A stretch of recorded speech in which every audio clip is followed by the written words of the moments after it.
I love y'all. Hey guys, so I'm back, but kind of with sad news. I know that Amani and I had just started Raw Love, and we really wanted to keep going with it, but begrudgingly, it didn't work out, and now I'm trying to figure out like what should I name the podcast? It's gonna be solo now. It'll just be me. Should I do something like fun? Should it be entertaining? Should what should it be like? Because I don't know what I should name it. Gotcha.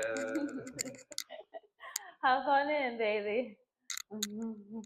That was my idea, everybody. I had to get a little prank off on you guys, make it a little bit light, just Yeah. when you're into a little bit of the festivities that's happening right now. We just wanted to start it off a little fun, y'all. It's Raw Love, y'all. It's Raw Love. We are back. We're back in the building. Welcome, y'all. And yes, baby. So I think we've got our list here. We know what we want to talk about. So we're going to start with talking about, if you can imagine, based on our background, we are not in Costa Rica right now. We are back in Los Estados Unidos, the United States. And so we want to tell you guys a little bit about our experience of coming back, the transition, what it's kind of been like coming back to the States, and why we decided to come back to the States. And so I'll start. So Amani and I are really in the throes of figuring things out. And this is what that looks like moving yourself and your family to another country without any assistance. Mind you, this is something that we've just looked into ourselves and decided to make the move. It's a hard process, and there are a lot of things that come up in terms of having to figure things out. Not only like the governmental kind of things like crossing the border and what it means to be somewhere as a tourist and not as a resident of that country or not as a citizen of that country. So not just those things, not the formal things, but also the transition in terms of moving a family from a country that you're learning how to exist in and how to be a part of and how to culturally exist and socially exist and structurally exist. Um, there's so many factors that go into that. And so ultimately, we want to be back and forth between the US and Costa Rica. And so 50-50. 50-50 situation. Yeah, and this is kind of a knowing that we came to over time. And I think like allowing ourselves to have the time in Costa Rica that we had allowed us to figure that out. I think that's something you don't really know until you actually live in that place and allow yourself the time to discover that. Yeah, it's interesting because, when you're in a partnership and you have a child and you have made certain commitments to yourself as far as what your values are, like as individuals, we each have things that we can hold as our own individual truths. And those can exist simultaneously with the other aspects of yourself that are important to you, like your family, your partner, their values. At some point, you have to come to a harmonious sort of middle ground where you can find a way to create a life that doesn't negate what's true to you or your partner, and then find a middle road that's best for the family unit. And so that's sort of what we came to. Like for me, I'm not a US guy. I've been out on this country for a long time. Yet there's a lot of aspects of this country that I love and adore and that I also am incredibly grateful for. And so for me, like if it were just me individually, I would have been out of here a long time ago, but it's not. And I would have been, I found what to me felt like a really beautiful home in Costa Rica, and I felt ingratiated by the people in the land. But it wasn't only about me, and so like it took a long time. It took countless nights of really trying to see how can we actually stay together. And mind you, if it had been a situation where, and we talked about, if you want it to be about just you, like if you'd like it to be just the individual, like if you'd like to exist as an individual, not as a person in relationship, then that's okay. That's also an option too. So I think that was important for us to. That's something we went through too, is like recognizing that, yeah, if you'd like to like continue on your path just as an individual, moving through the world, figuring out your own way, then that is also an option. So I want to emphasize that Amani mentioned he's not a U.S. person, not a U.S. guy. and that's great. And he had the option to stay in Costa Rica if he wanted to do that for himself. It gets tricky. It gets really tricky when you enter into these waters because, like the way I see it, we all have choices at any given time, and autonomy is important for each individual. And so, same for you. You have the choice to be here, but there's like a whole other being that we're responsible for, Exactly. and her life is directly affected at this stage by the choices we make. And so, you know, we have to operate within sort of that bandwidth if that's what we choose to do. Like I come from a family where I didn't always have, especially after my dad left, it rocked the boat in ways that I'm still, the fallout from that is still something I'm working through, and as are all of my siblings. And so, like, yeah, we have choices, but the first choice came and decided to bring life into the planet. Right. And once you make that choice, now you have to make all the rest of your choices with some semblance of that in mind. If you're going to be the type of parent that I chose to be, and that I know you chose to be, and I think a big part of why we chose one another is because we saw that in each other.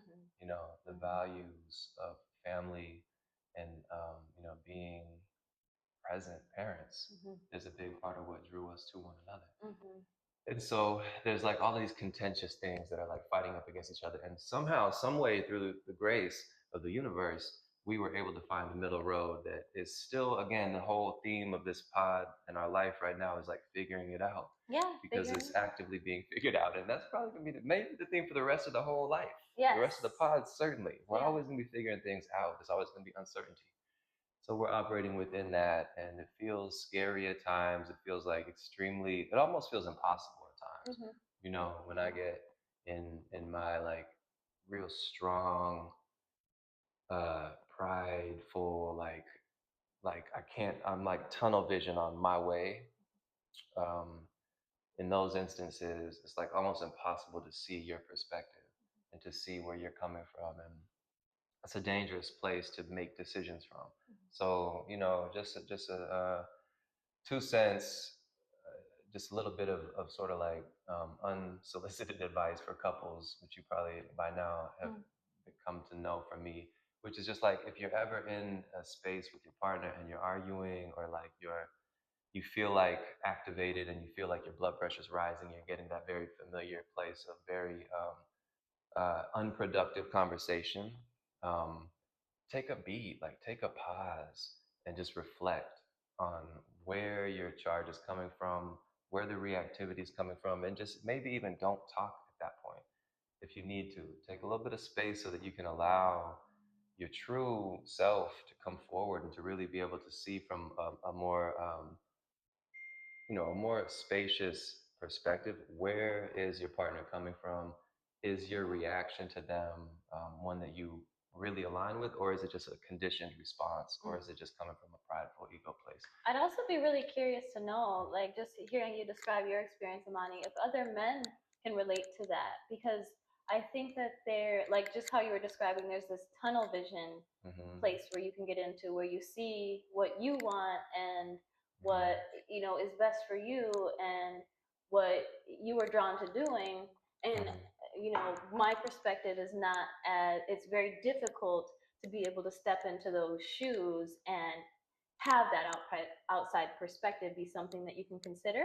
I'd really be curious to know, and engage with us in the comments and let us know, are there men that relate to that as well, to that sort of tunnel vision sort of point of view? And I would argue to say, and I wonder, I find that personally as a woman, I am more flexible in terms of like I can look from a more familial purview. I'm not thinking solely about myself, but every decision I am always considering my child. So like if I'm thinking like, oh, this is best for me, then it's best for Indigo. So maybe I'm not always necessarily considering the perspective that you might be bringing in sometimes, but I will try my best to if I'm thinking, oh, this impacts Indigo in one way or another. But I think generally, kind of a theme has been that I tend to have a little bit more openness, and I wonder if you would agree with that, to other points of view other than my own. Whew, that would be what we call a landmine. Ding. Sometimes partners like ladies' questions with like. I didn't intend that. I really didn't. I think there was like, okay, I don't think you intended it at all. And But I'm would you perceiving it agree? that way. What I'm trying to say as far as those landmines is like, that's a very loaded question. And I think even this topic is very ripe with like contention and just like all the ingredients for reactivity. Because it's pitting, it's going right into the wars of the sexes, like male versus female. I think what we've been incurring and coming to through all of this process of this extremely big life we're trying to create and live in, complex, unorthodox life we're trying to create, is now we both have to be coming from a place of wholeness. And so, while in the past, if you had made a plan that you were very like saw as the way, and so where my rigidity, one area it could come in from is like my pride getting into the way. Right. Like, oh, I should be making the plan. I should be leading the way. So that's like some conditioned bullshit that I don't really hold for myself anymore. I'm only going to be bringing to you what actually feels aligned, what's coming, what I'm what's feeling where I'm feeling compelled to speak from my heart and my mind in a unified way that's coherent, that's balanced, that's taking in, um, that's letting go of needing to be right or letting go of needing to be any one certain thing, and just saying what's the best thing, what really actually is coming from my heart. So all that to say that I think there is an element, at least there has been an element of more rigidity from my side when it comes to making these plans, and that's probably been extremely difficult for you, I would imagine, to contend with, Yeah. I think just naturally, I think compromise had been kind of very, I would say, pretty commonplace in our relationship. A lot more before we had Indigo, and then in the early years of her life. I felt like us coming to compromise felt natural. It felt organic. There wasn't much um, pushback. Um, and I think as our relationship has evolved and as we have evolved as individual people, and as our little one has grown, there have been things that have changed in terms of what we each individually are willing to adjust or compromise on, or um, come to some sort of meeting in the middle of. That has been a little bit more inflexible. And I'll say, particularly, I think there has been like the rigidity that you did mention as being something that has been something for you. I think it has been a little bit more uh, in place when we had moved to Costa Rica, which I thought was really interesting. That there was like this increase, this like the notch turned up a little bit. And I think it's because, like, as you mentioned at the top of the episode, being in Costa Rica is like your land. It's your, like, you feel very at home there. It's very communal for you.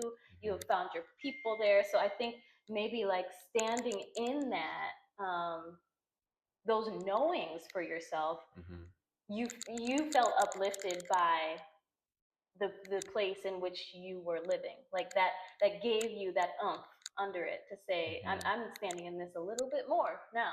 Even more than when we had lived in the US prior, and when we had been earlier in our relationship and earlier in our child rearing years.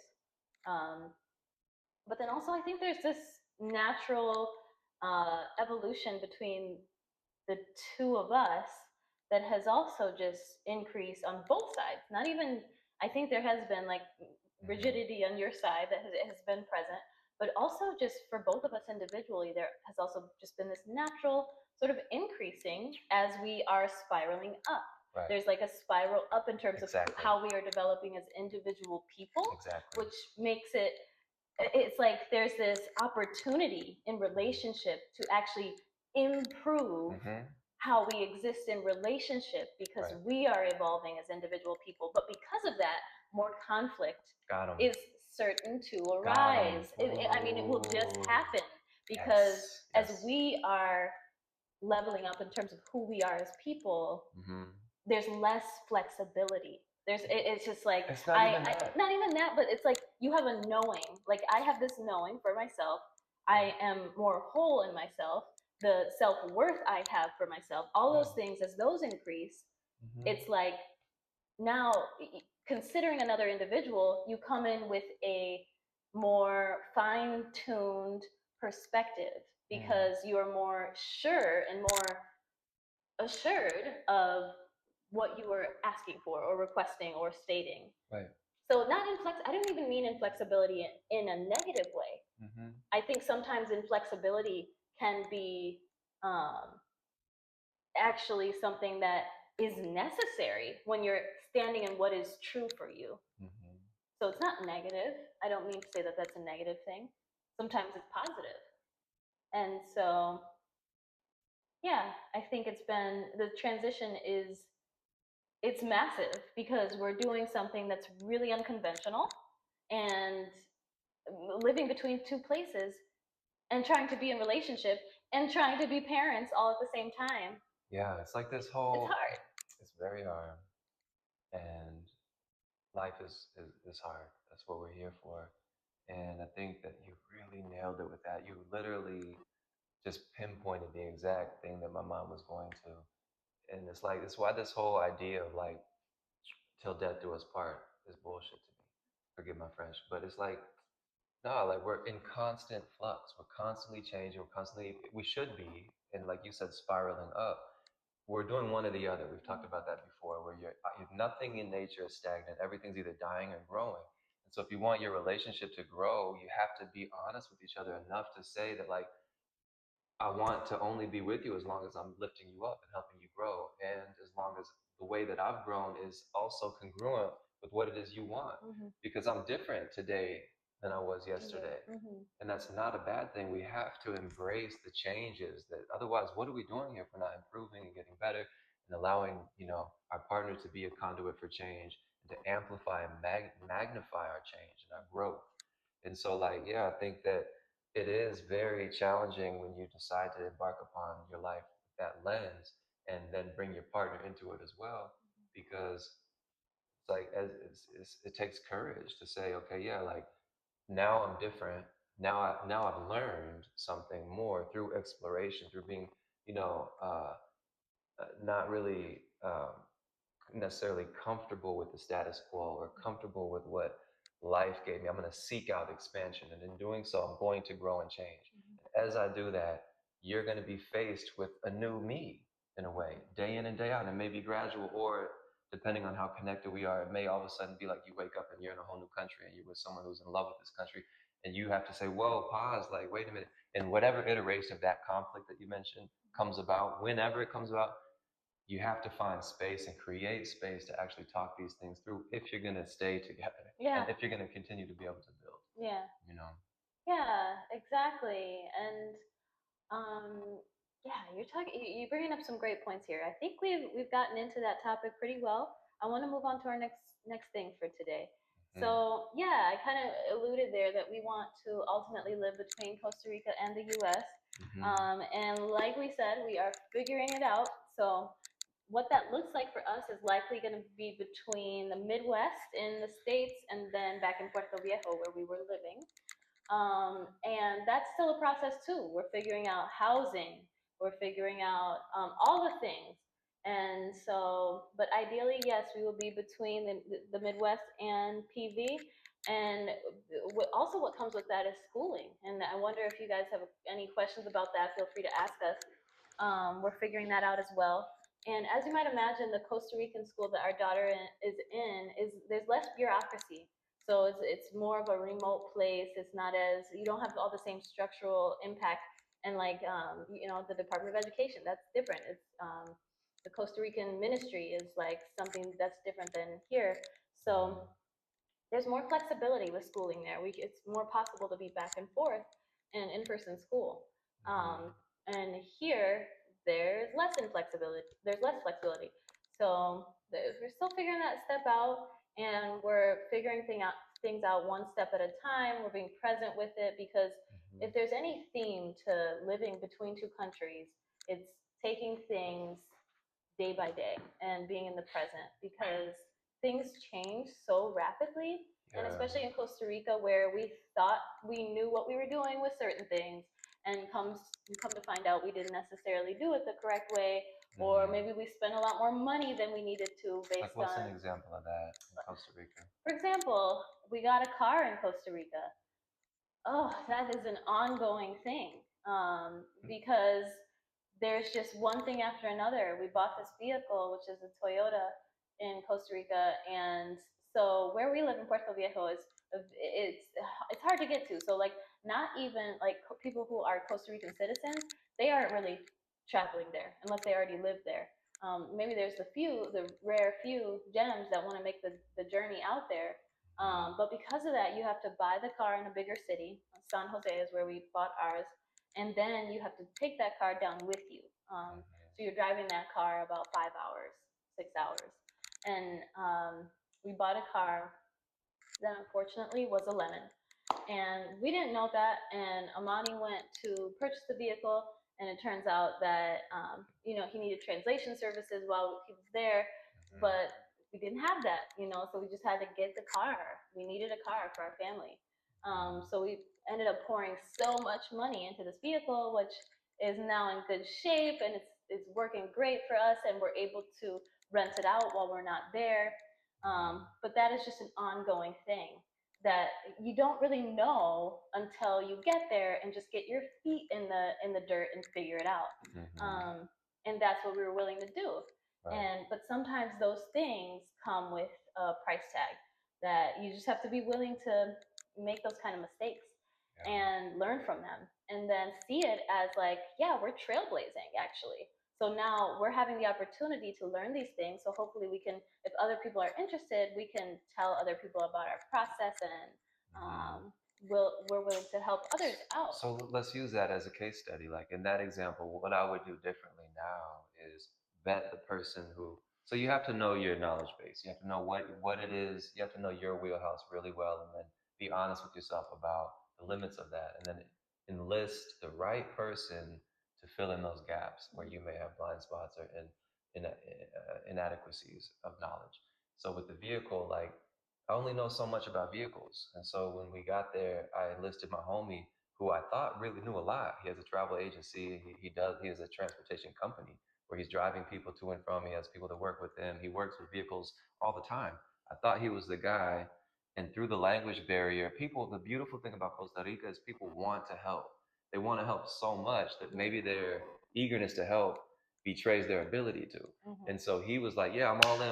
You found the spot. So I was scouring Facebook Marketplace, found a spot, found a car that looked legitimate. Then I have to coordinate with him, take him out of his normal day to day, spend half a day driving to this location, and then we view it, we test drive it. There's a lot of pressure to just get into a vehicle. So, number one, find someone who's fluent, that's bilingual, ideally. My homie's not bilingual, so I was just piecing together whatever Espanol I knew at that point with him.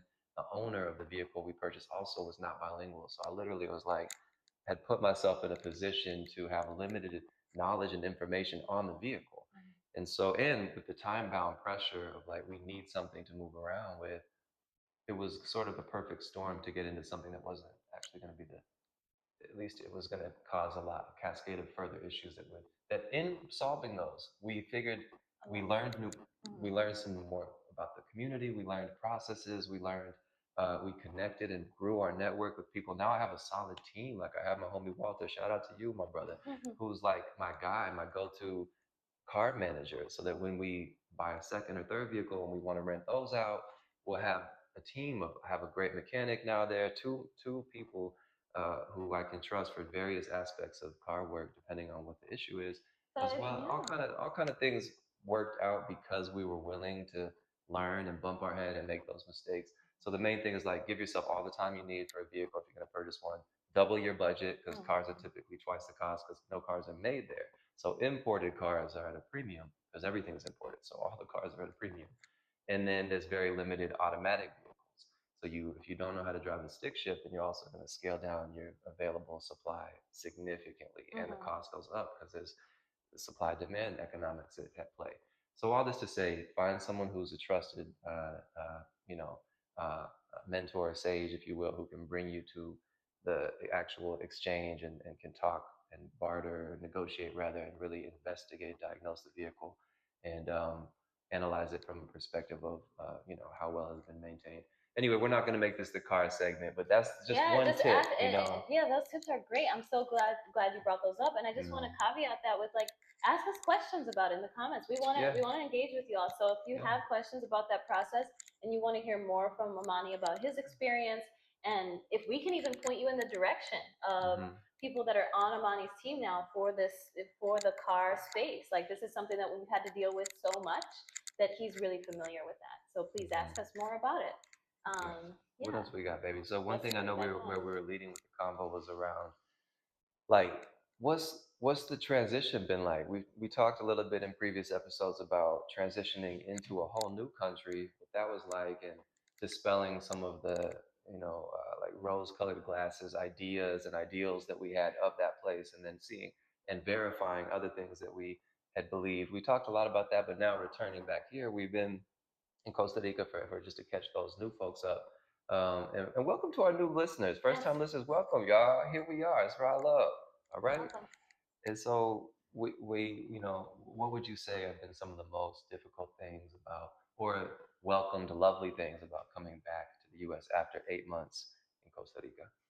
Some of the most welcome things have been accessibility to just everything. So not only were we in Costa Rica, like we weren't in San Jose, which is a massive city, Hmm. but even in San Jose, there are things you don't have access to. But we were in Puerto Viejo, which is on the Caribbean coast. The coast is it's not accessible. It's quite inaccessible. So a Hmm. lot of people don't even begin to take the journey out there. Even as I mentioned before, as citizens of Costa Rica, like to spend your time as local people who live in Costa Rica, like spending your time driving out there, it's a journey. So it's like to get out there in and of itself is to be celebrated, is Hmm. celebratory. Yeah. So I think because of that, though, a lot of things aren't accessible in terms of like products, like different foods that I got used to, or like even like a takeout meal. Hmm. Um, A variety. a variety of takeout meal, like different kinds of cuisine aren't accessible.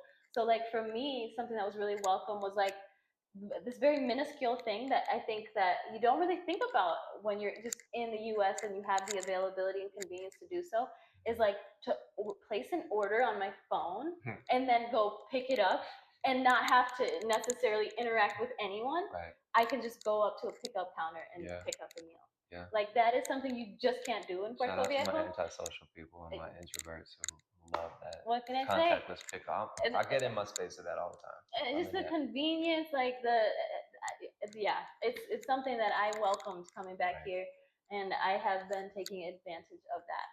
Mhm.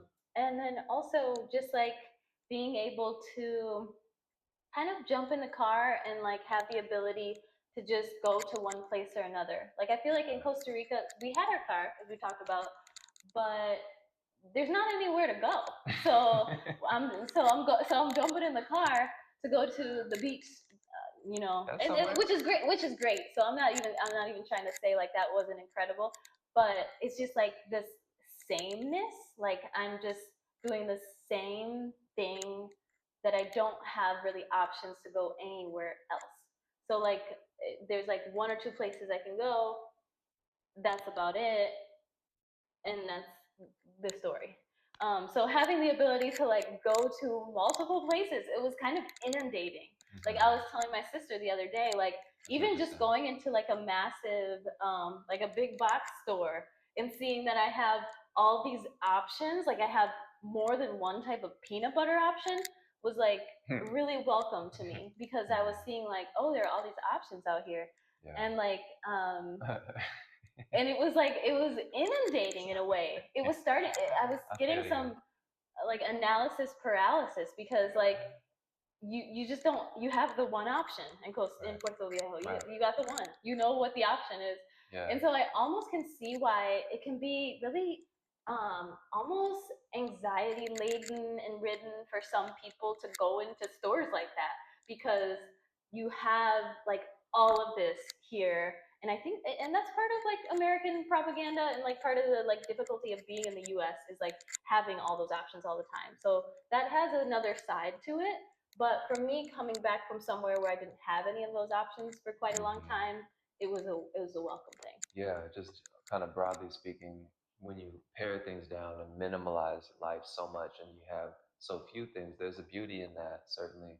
But then you part of that beauty is when you start to realize how incredible it is to have choices, to have options, the infrastructure that's been put in place from like the supply chain, that they have here it's like actually an engineering marvel when you think about it. Like it's definitely like a logistical marvel that we can do all that. It almost feels like when I first touched down, I was like, yo, like I was like, am I worthy of all these options? Right. I was Yeah. like, I almost wanted to like, it's like when you've been fasting, how we talked Yeah. about a couple of days ago Yeah. with Cree, where if you've been fasting so long, say 3 days or something, and you've been so intentional about what you put in your body, it's been like very few things, just water, maybe some natural like carrot juice or some papaya juice or something. You've been no food, no solids, just only limited to these select liquids. And then all of a sudden, when you do let your fast go and you welcome in food, you're so careful about what it is. And you're almost like all the options you start to look at them a little bit like, wait a minute, like some of these are not even for me. And then you can be more critical and then you can also just appreciate more. Yeah. So that's why I think there's a real beauty in being able to. And if people aren't interested in creating a whole like back and forth life, because it's not for the faint of heart, like 50-50 split, like this shit is very difficult. It's a lot of, it's almost like a logistical miracle we're trying to undergo. Literally. And we will. And it means that much to us. We mean that much to each other to really to figure these things out. But for those who just want to appreciate some of these benefits, just get out, like leave the US just even for just a month. As long even just a weekend, if you can just expand your horizons into seeing how other people live, you will be so shocked at the things we take for granted here, at the ways people think outside of here, at the ways the world thinks about the US and what it is we have going on here. And then you'll also dispel a lot of the propaganda that you probably don't even realize that you have really ingrained in your body. So a lot of that, I was met with that. I definitely love the options, but I'm more critical of them than ever before. Which is great. Yeah. And I really appreciate what you said. Like I know you like had distilled down, just go for a month, and then you said even go for a weekend. But I actually wanted to kind of hone in on what you said about going for a month.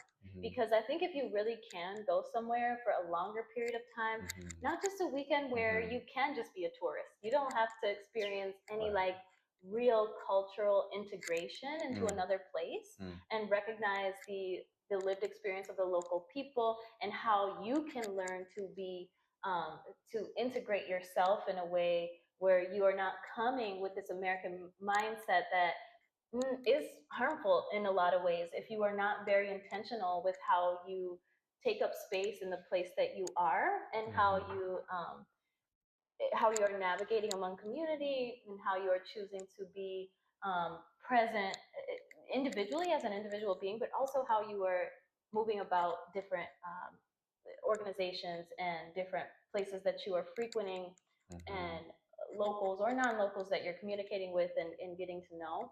So I think like having that month can allow you to move out of that tourist visitor space into more of a what's it like to actually exist in this space, to have to do my daily routines, and how do those adjust, and how do I engage with the people around me.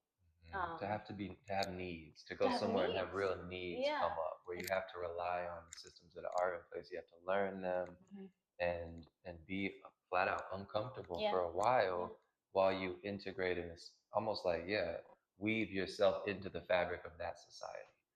And I mean, I saw someone post something I reposted where they were just my man was talking about the fact that the colonizer mindset is so real. We as Westerners oftentimes just go descend upon places and want everything to be the same or want to change things to be more familiar, and that's you're missing the whole point if you have that mentality when you travel, or, when you explore the world. So yeah, there's a lot out there, and I've just it's just really like made me feel like, damn, what's going on with some people when I've heard things like from one of my coworkers way back in the day was saying like, why would I ever leave the UK white guy, by the way? So don't That we're gonna have to caveat. get into we're gonna have to get into the whole culture shock that has been coming back to a very predominantly white space as well. Maybe we'll touch on that. I don't trigger warning for the our white allies out there, but I heard from an old coworker, like he was like, "Why would I ever leave the U.S.? Why would I don't even want to travel to Mexico. I don't even want to go anywhere else but here." It's like, and when I listened to him say, he mentioned he didn't even in no way, shape, or form was he aware of the ignorance in that statement, and he believed it. And I think he could even, in a weird, really messed up way, be justified in that because he has it so good here. This is the land of milk and honey for a lot of white male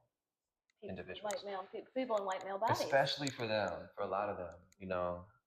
So yeah, for me, one of the huge, and I remember hearing my dad, rest in peace, a long time ago talk about when he first went to Africa and he felt this weight lifted. I'm sure a lot of people have heard this sentiment where it's just like you didn't realize you were carrying this massive like history and ancestral burden that is a lived thing within the society. It's active, alive, and breathing the oppression, the discrimination, the inherent, covert, and very obvious racism woven into the fabric of society here is like chilling when you get removed. You don't even realize it. You just accept it. You've been year after year in the public prison system of schools, which is kind of what it is here. I hate to say it. And for a lot of these schools, you're being taught and spoon fed a certain um,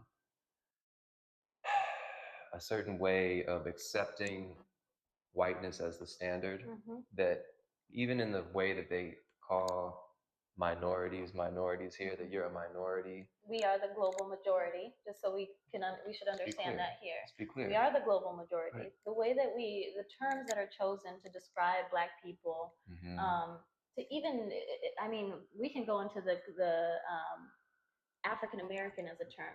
Why is the caveat African American? Why are we not allowing people to understand the nations in which they come from and learning to value that? It's very intentional and structurally intentional for people that identify as African American to not even be interested in investigating the history of their nations, of the people that they come from. Right. That is intentional. Like Right. the reason that we aren't made to want to seek out that ancestry is not just isn't just by happenstance. It's by design. And you start to really understand the nuances of that and the insidious nature of that when you get outside of it and see something very different. When you're surrounded by brown and Black bodies and are existing in that and feeling so held by that. It's just, you can't really, there's no way to really describe it other than you can only experience this. Like, language does not, couldn't justify it. And there's a massive change in my opinion. There's an actual change in your psyche when you are around brown and Black people as a brown or Black person. Yes. Because you are remembering, because I don't think this thing, I don't think we, it's in our DNA, it's ancestral, that our melanin is we are our I just learned about this, that when you heal, I was listening to a podcast, one of my favorite podcasts, Good Moms Bad Choices, and they were talking about the mother wound, and Erica mentioned how, like, when, like, for example, she herself is going through the process of healing. When she heals herself, she is healing 7 generations behind her, 7 ancestral generations behind her, and 7 generations forward. So this matrilineal line, the mother wound, the mitochondria, that is the essence of mother, of sister, of daughter, of woman. Like, when we heal, when we choose to do that work, we are not just healing ourselves. And so like that's kind of how I see the idea of, for me myself, choosing to place myself on the Caribbean coast that is of Jamaican people and is of African brown people. indigenous people, black people, that I am doing that work. And when we choose to do that, I'm impacting my daughter and her potential future children. I'm also impacting my own mother and her mother and 7 generations in the past. So this Those just ripples, goes deep. those This ripples, goes, and your sisters and yeah. and their families. So the ripples really extend out to the point where it's like it's so worth it, and it's really necessary, and it is your responsibility as a human animal on this planet. We have to do this work. That's what we inherited. You know what I mean? And when you start to do it, I believe in, and I just know to be true, the metaphysical aspect of life, that we have this interplay with multiple timelines and dimensions all at once. And so when you're doing that healing for those past generations, and you're forcing yourself into the uncomfortability that that is going to entail, you know, then you're going to feel this sense of infused energy that's just going to start to show up in ways you'll never be able to plan and predict. But it's literally I believe it's the ancestors who are like feeling the effects of that choice, of that that burden you chose to carry. They're pouring into you. You're going to start to have synchronicities line up, people come into your circle that are just the people you need to help and work with and collaborate, so that now they're part of that healing and you're part of theirs as well. It's like you literally just get the whole universe conspiring to help you do the things you're doing. And it's like you have to understand that it's worth it. You know, it's really worth it, and it's powerful, and it feels so good. It starts to feel really fun. You start to feel courageous. You start to realize like, oh, like I'm dope. Like I'm way doper than they led me to believe. Like I have way more in me than like a history of like actual, like real radiant beings that are creative, that are intelligent, that are masterful at what it is they chose to pour into. And there's been an agenda in this country for people to literally like like force from like a media standpoint, from a systems and like government standpoint, from an economic standpoint, from all these different arenas of life that affect your life. You're taught to play small, to belittle yourself, to actually have an identity that you are not worthy of the incredible majesty that you are as a black person. And so like people who have melanin, we have gold in us. And they taught us that that is like a slave, that you come from a slave. You know what I mean? That you come from the welfare system. That you're lucky if you actually will even survive the prison industrial complex or all the other traps that are just around us. And these are not to say like we're victims of these things. This is the reality that we're in. So what are we going to do about it? How are we going to rise ourselves, lift ourselves out of that? We have to make those courageous choices, those very brave choices, because they're not going to make it easy for us to escape this really insidious nature of existing in this country. It's not easy, but if we choose to have that courage and that bravery to do something different, it's just amazing, the ripple effects that it has. And so I'm glad we're in the process of discovering this, and having our daughter be a part of this. Like she's just this global citizen already at the age of 5, and I'm so, as a mother, this is the most incredible thing that I can be experiencing, is seeing that's right. the being, the essence that is my daughter. And yeah, let's wrap it up here, baby. I think we'll get into the last segment for today, which is our off the cuff question. Oh, so for you, I I have an off the cuff question. Lay it on me, baby. Lay it. So this is, so nothing's been scripted here. None of this is scripted besides just the segments. But the thing that we are doing here, just so you all can know, something new, something light, something fun, is we're gonna spring every other week. We'll take a turn springing a question on the other that we don't know what she's about to ask me, but you're about to find out, and I'm gonna find out with you, and I'm gonna answer live and direct. Okay, I'll be honest, y'all. I did not prep this question, so this is really off the cuff for everybody. So our off the cuff question for today is, if there were one thing that you could potentially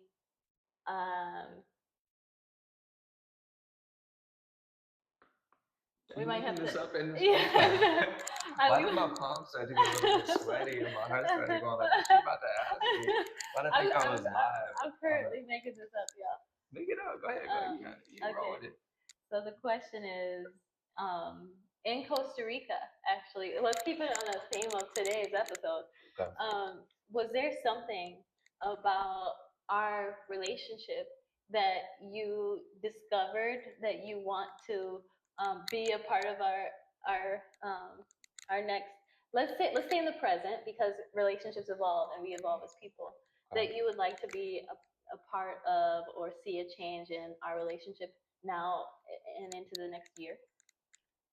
What a great question. Let me be sure I understand this. So you're asking me, was there something that I learned about us, or that some way that we were with each other back there Yeah, in that country?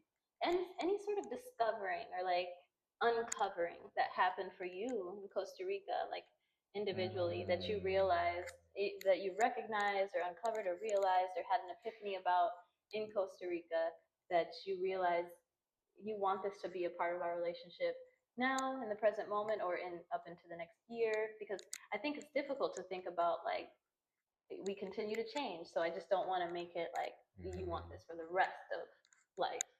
Oh my goodness. Wow. I don't know if I have an answer on the top of my head for that, to be honest with you. That at least nothing that people haven't already spoken on.